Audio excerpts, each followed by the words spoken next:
Welcome back.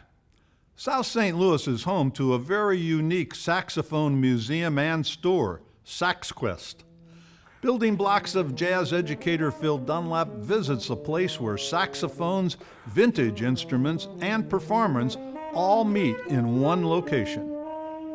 Hey folks, welcome to a very special edition of the Building Blocks of Jazz. We're here on Cherokee Street, taking you outside of the confines of Jazz at the Bistro for the very first time, and we're here to visit Saxquest, which is not only a full-service saxophone repair store, but also deals in vintage saxophones and has the country's only dedicated saxophone museum. It's free and open to the public. We're going to go in and meet the owner, and he's going to show us some of the really neat things that he has. All right, see you inside. Hey Mark. Hey Phil, how you doing? Welcome to the shop. Yeah, thanks for having us down. Hey, I hear you got a lot of neat things in the museum upstairs. Mind if we go take a look? We do. Let's take a look.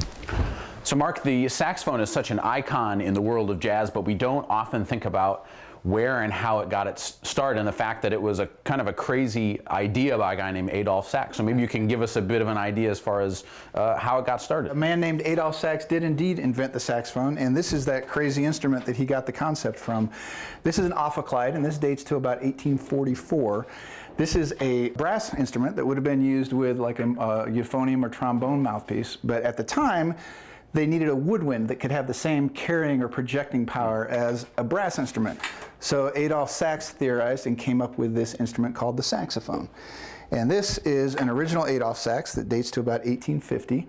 It is a tenor saxophone, and it's a wild invention that at its time didn't really take until the jazz age, as you mentioned. So this is one of the first saxophones. It is indeed, within the first 10 years of the invention of the instrument. Wow, that's really cool. And I hear you got some other really neat things. Mind if we go check those out too? We do. Let's take a look. Come on. So Mark, although the saxophone really was created in the late 1800s, it didn't really catch on here in the United States until the 1920s with the jazz craze. And the first instruments here that catch my eye are these guys right here. Maybe you tell us a little bit about these. That's exactly right. It was the saxophone craze of the 20s that really made the saxophone popular. These are all soprano saxophones, and these are all different iterations of the soprano. This is an early Kahn from the 1800s. Kahn was the first manufacturer of saxophones in the United States.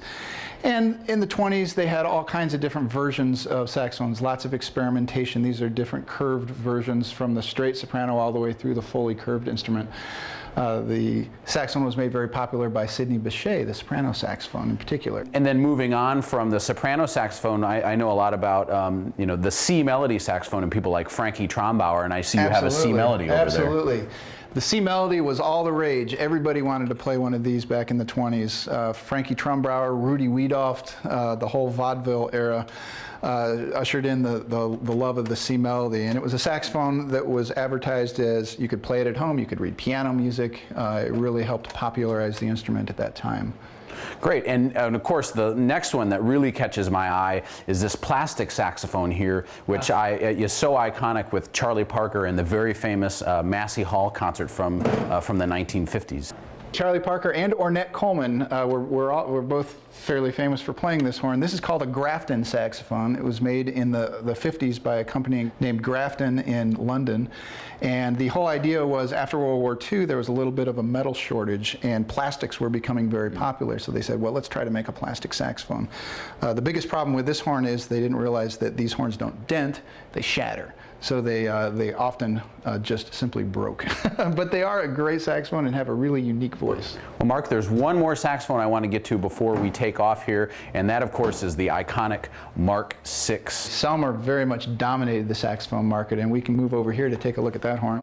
So as we were talking about, the most well-known saxophone is probably the Mark VI, and it attracted such powerhouse and well-known jazz musicians. So what was it about the Mark VI that was so compelling? The Mark VI was made by a company named Selmer. It was the predecessor to the Mark VI that revolutionized saxophone design, a real paradigm shift in the way saxophones play, both in response and in key work.